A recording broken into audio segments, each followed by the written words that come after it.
आजाद सिंह जी, आप मेयर हैं, जो स्थिति है अभी आपके सामने सफदरजंग की हमने रखी, अभी कुछ और अस्पताल है जिसका खुलासा हम सामने करने जा रहे हैं। क्या आपको नहीं लगता कि दिल्ली में डेंगू एक बहुत बड़े स्तर पर बीमारी के तौर पर फैल रहा है और उसके लिए तुरंत सरकार को और आप सबों को कार्रवाई करनी चाहिए? देखो, ऐसा है, डेंगू जिस तरीके से हो रहा है जी, डेंगू होने के कई कारण हैं। पहला कारण तो ये है बारिश का लंबा होना। नहीं, कारण तो छोड़ ददीजिए, कारण तो हम सब जानते हैं, लेकिन बचाव का क्या? सब नहीं जानते ना आप।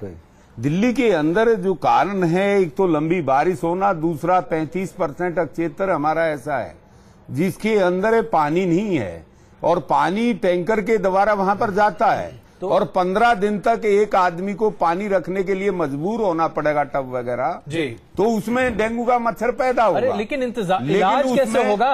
इलाज ही नहीं हो रहा है ना। मेरी बात तो सुनिए ना, इलाज हम कर रहे हैं। कहाँ कर रहे हैं आप? मैं बता रहा हूँ ना, ये सारी रिपोर्ट मेरे पास है जी। नॉर्थ एमसीडी के अंदर है जी 1493 मरीज डेंगू के आए, जिनमें से किसी की भी मृत्यु अभी तक नहीं हुई। नॉर्थ के अंदर की बात कर रहा हूं मैं। और हमने 38,265 मकानों का निरीक्षण किया, उनमें दवाई वगैरह डाली। आप ये कहना चाह रहे हैं कि जो मरीज आ रहे हैं उनका इलाज पूरी तरीके से बहुत अच्छा हो रहा है? पूरे तरीके से, जिस तरीके से हॉस्पिटल की हालत दिखाई दे रही है जी, मैं नहीं मानता कि उनका इलाज ठीक तरीके से हो रहा है जी। लेकिन इसके भी कारण है ना। नहीं, कारण अगर दिल्ली की आबादी इतनी बढ़ गई और उसके कारण हॉस्पिटलों की संख्या नहीं बढ़ाई। अगर आप अपना रिपोर्ट कार्ड देख लें, डेंगू के मामले में नॉर्थ में सबसे ज्यादा मामले, सबसे ज्यादा। मैं तो पूरा बता रहा हूँ, काम नहीं कर रहा है हमारा एमसीडी काम कर रहा है। ज्यादा मामले जैसा कि आपने नहीं, हमारे 1500 कर्मचारी, हमने रात दिन सवेरे 6 बजे। अच्छा चलिए आजाद सिंह जी, मैं आपसे एक सवाल शाम को 6 बजे क्या आपने अस्पतालों के अलावा कोई और कैंप लगाया है जहां पर मरीजों का इलाज किया जा सकता है? हाँ, मैंने कैंप लगाया है। हमारी जो मोबाइल कितने ऐसे अस्थायी कैंप हैं जहां पर आप लोगों को एडमिट कर उन्हें बुनियादी सुविधाएं दे सकते हैं? जहां पर कोई सुविधा है आपके पास? जहां पर भी जिस वार्ड में हमें ज्यादा केस मिल रहे हैं जी, उसी वार्ड के अंदर हम अपनी मोबाइल डिस्पेंसरी भेजते हैं और वहीं पर उन लोगों की जांच करते हैं और जांच करके उनको आजाद जी की इन तमाम दलीलों से आप सहमत हैं? मैं समझता हूं एक मेयर होने के नाते आजाद भाई ने अभी तक जितने भी हमें तर्क दिए हैं वो बहुत ही हास्यास्पद है। जिस तरह से डेंगू पिछले 1 महीने में दिल्ली के अंदर अपने पांव पसार रहा है और पूरी भाजपा की तीनों कॉरपोरेशन मोदी की रैली को तैयार करने में लगी हुई हैं। सारा का सारा अमला जामा जो है वो पूरा मोदी की रैली से लगा हुआ है। और आलोक जी माफ कीजिएगा, लेकिन यहाँ पर मैं आपसे ये सवाल पूछूं कि आप क्या कर रहे हैं? मुख्यमंत्री क्या कर रही है? हॉस्पिटल नया नहीं खोला, इंतजाम ठीक नहीं। मैं बताना चाहता हूं, हॉस्पिटलों में एक बेड पे 4 मरीज। आज की स्थिति बीजेपी हो या आप हो, आप दोनों की वजह से अगर जीता जागता उदाहरण मैं बताना चाहूंगा आपको, और सफाई नहीं होने के कारण 1.5 लाख का जो आंकड़ा है, 46,000 हॉस्पिटल का। चलिए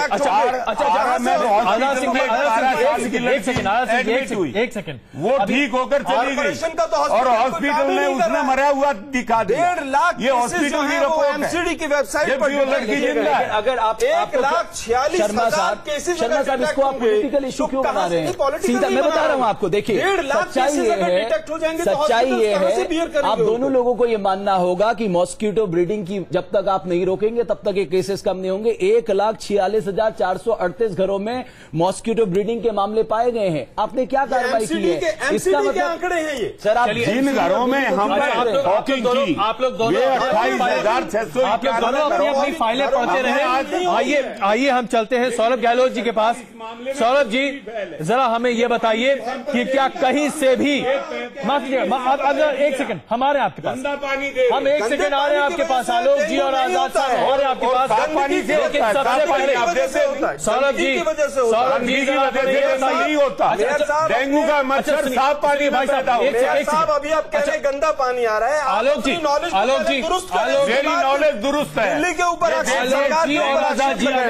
अगर आप दोनों जितनी बीमारी पानी की, हम ना तो दर्शकों को कोई बता पा रहे हैं और ना आपकी बातें स्पष्ट हो रही हैं। आइए सौरभ जी के पास चलते हैं। सौरभ जी, जरा हमें यह समझाइए, क्या आपको लगता नहीं है कि चाहे कोई भी हो, एमसीडी या दिल्ली सरकार, दोनों की तरफ से कमी है जिसकी वजह से आज आम आदमी पिस रहा है?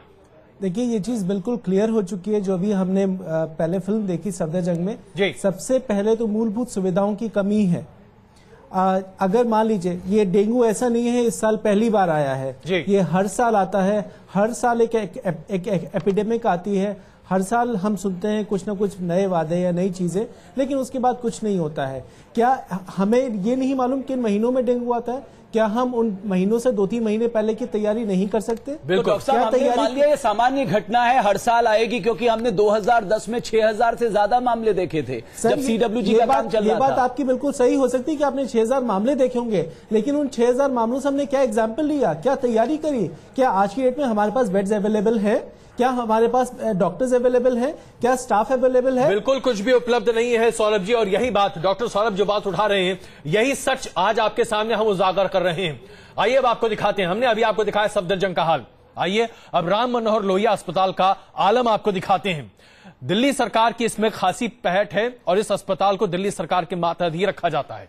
आप देखिए कि RML में क्या स्थिति है, कैसे वहां पर मरीज तिल तिल कर मरते हुए दिखाई दे रहे हैं। बिस्तर कम है, इलाज करने वाले डॉक्टर कम है, वहां पर राहत का काम नहीं है, प्लेटलेट्स नहीं है, और क्या चाहिए? कुछ भी नहीं है। देखिए रिपोर्ट। दिल्ली के राम मनोहर लोहिया अस्पताल में बड़ी तादाद में डेंगू से पीड़ित मरीज भर्ती हैं, लेकिन क्या अस्पताल में मरीजों के इलाज की सही व्यवस्था थी? क्या RML अस्पताल में डेंगू के मरीजों का सही तरीके से इलाज हो रहा था? इसका जायजा लेने के लिए न्यूज नेशन की इन्वेस्टिगेशन टीम पहुंची अस्पताल के अंदर, और हमारे खुफिया कैमरों में कैद पहली ही तस्वीरें चौंका देने वाली थी। राम मनोहर लोहिया अस्पताल के अंदर मरीज ज्यादा और बिस्तर कम थे। इस बद इंतजामी की हकीकत जानने के लिए हमने कुछ मरीजों से बात की। कितनी देर से लेटे हुए आप यहाँ पे? तो कोई डॉक्टर देखने नहीं आया आपको? दवाई ले लिया। तो फिर एडमिट नहीं करा? क्या कह दिया? अच्छा, तो आपकी तो हालत बहुत खराब लग रही है, चला भी नहीं जा रहा आप पे। तो फिर उनसे कहना चाहिए था मैं गिर जाऊंगी कहीं पे, मुझे एडमिट करो। क्या कह रहे थे?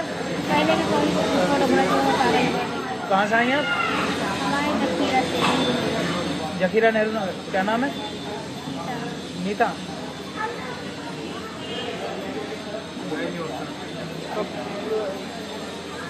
ग्लूकोज चढ़ा है आपको? नहीं। फिर यहाँ पे कोई सुनवाई नहीं की किसी ने भी? हैं?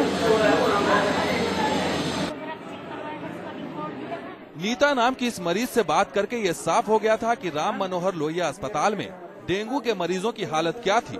इसके बाद हमने कुछ ऐसे लोगों से भी बात की जो अस्पताल में भर्ती अपने मरीजों की तीमारदारी में लगे थे।